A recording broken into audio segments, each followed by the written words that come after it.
want to do is show you an example of what happened before and after a section of the M4 was built. So the M4 is this motorway through here, and this section has recently been widened as a result of, or as part of the WestConnex program. What I want to show you is what happened with the volumes with this small section here that was opened in 1992. Now that was a long time ago, but it's one of the best examples in the world to show you what it is that happened. So many of you will be aware of arguments that are often put about, which is that if you build a motorway, if you widen a road, then all you will do is generate more traffic and the bottleneck or the congestion point will just be moved to another point in the network. Yes, that does happen, it is true, and here's the data to show you an example of that. So this is the M4, and apologies if I'm in the way. So before the M4 was opened, these sections here, they had volumes of about 40,000 vehicles per day. The parallel Great Western Highway also had volumes of about 40,000 per day. When the motorway was opened, you can see that there's this jump here when we add these two together. So some of the traffic did come off the Great Western Highway and joined the M4 motorway, but there was more traffic generally that went on, and this is the residual that we call the ramp-up period.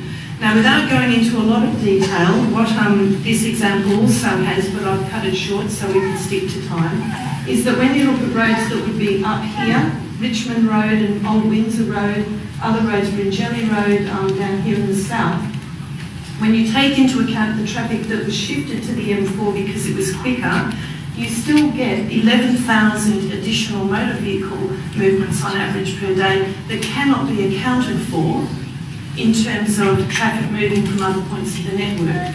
We do know that at the same time, you can just see the road line there, we do know that at the same time there was a reduction of about 6,000 passenger journeys on average per day from the parallel rail network.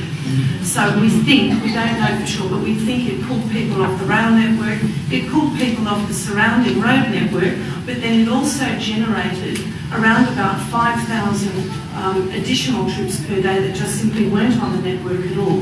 And that is only in the period immediately after opening. We also saw what we call second order induced traffic growth. So in the years after this opening in 1992, the volumes on many of these parallel roads, they grew back to where they were before. So yes, you get some relief for a few years, and then depending on the road network geometry, it goes back to pretty much what it was before. Now, this example is not peculiar or just isolated to the M4. This also happens on the M5. It's also happened on other motorways and roads that I've looked at in Sydney, and it's a repeat pattern. It also happens in cities all over the world. Why? It happens because people go for whichever option is quickest. People are always looking for opportunities. We are always looking for opportunities to make more exchanges and what have you. But motorway development is not the only option that governments have, and when additional public transport services are put in place, we see very much the same thing. I'm not going to show you it, but we see ramp-up periods in that as well. We see big increases in rail passenger growth. For example, when we add a new rail line to the network, we don't tend to do that as much as what we add, as what we have done with adding new motorways to networks. All right. 2 minutes from me. Okay. I hear you. Okay. So this is the Sydney Harbour Tunnel. We can see the same thing happening there. So it was at a ceiling capacity there for a few years, from 87 through to 1992. When the Harbour Tunnel opened, you get the same effect, and there's an overall increase in the volume of road traffic. There were reductions in rail and other public transport use. So the point is that if we do something different, then we get to manage traffic more effectively.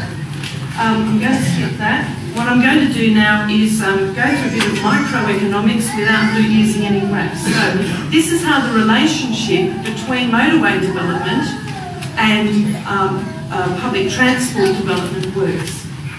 So the point I get to is that road speeds and road traffic congestion is actually determined by the speed and the coverage of the public transport network. This is how it works.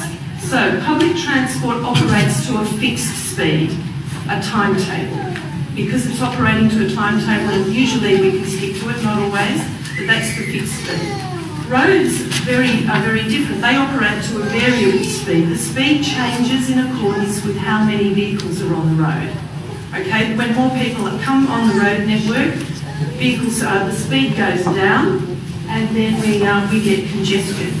So most people will take whichever option is quickest, and if the public transport is quicker, then you get people leaving the road network and the road network speeds rise. If the public transport network is made slower, and this has happened in Sydney, then people abandon the rail network and go onto the road network, and the road network becomes slower. So one is always following the other, but it's the road network that is following the speed of the public transport network, and there's loads of evidence of that too.